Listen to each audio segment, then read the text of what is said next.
Voilà, c'est maintenant l'heure de notre journal des sports avec Théa Bazdarevich. Bonsoir. Bonsoir. Et on va commencer, Théa, avec ce nouveau record pour Mohamed Salah dans le championnat de foot anglais.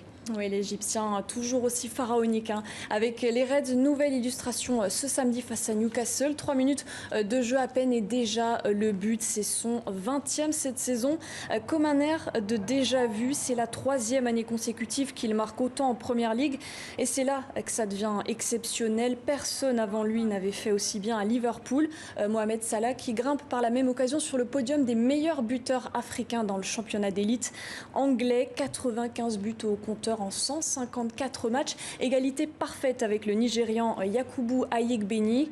L'Égyptien plus qu'à 2 longueurs du Togolais Emmanuel Adebayor. Et puis toujours indétrônable au sommet, on retrouve l'Ivoirien Didier Drogba et ses 104 buts. Voilà, bravo à eux tous. Donc, on parle un petit peu d'athlétisme, Théa, et avec ce débat qui revient, celui de l'hyperandrogénie.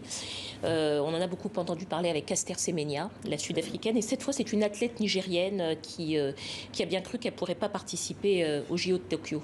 Absolument, cette athlète, c'est Aminatou Seni. Son corps produit naturellement trop de testostérone, comme pour Caster Semenya. Et ça, eh bien, ça pose problème à la Fédération internationale d'athlétisme. Elle y voit une sorte de dopage et donc de la triche. Ça fait 2 ans maintenant qu'elle interdit donc certaines épreuves à ces athlètes jugés hyper androgènes. Alors ça va du 400 mètres au 1500 mètres, sauf si ces athlètes acceptent de prendre un traitement réducteur d'hormones. Cette pression, Aminatou Seni refuse d'y céder. Elle a préféré changer de distance. Exit donc le 400 mètres, sa spécialité. Elle sera bien au Japon cet été, mais sur 200 mètres. L'athlète nigérienne qui n'estime avoir rien à prouver en dehors des pistes d'athlétisme. Regardez. Trop musclée, trop rapide, trop masculine. Ces reproches, Aminatou Seni les a trop souvent entendus. Elle a choisi de les ignorer. Mieux, d'en faire une force. Pour celles qui excellent sur 400 mètres, seul courir compte. Ma première compétition à l'international, c'était à Bamako, meeting de Modibo Keïta en 2017. Mais depuis, l'athlète nigérienne de 24 ans a dû faire un choix impossible, renoncer à sa spécialité ou prendre des médicaments. C'est la Fédération internationale d'athlétisme qui le lui demande.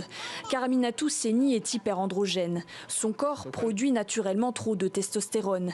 L'instance mondiale y voit une forme d'avantage déloyal. Ils disent qu'il faut que je prenne des médicaments, mais je refusais quand même. J'ai dit que c'est impossible. Ce que je n'ai jamais pris et je ne peux pas la prendre aussi. Elle est comme elle est, on ne peut rien contre la volonté de Dieu. Mais moi, je lui conseille de prendre les produits pour ne pas être privée de son rêve. Mais Aminatou Seni ne se laisse pas abattre. Elle change de distance. Ce sera désormais le 200 mètres. L'épreuve est encore autorisée aux femmes hyperandrogènes. Reconversion réussie. Au championnat du monde en 2019, la Nigérienne établit un nouveau record national. Derrière, ce sont les Jeux olympiques qui se profilent.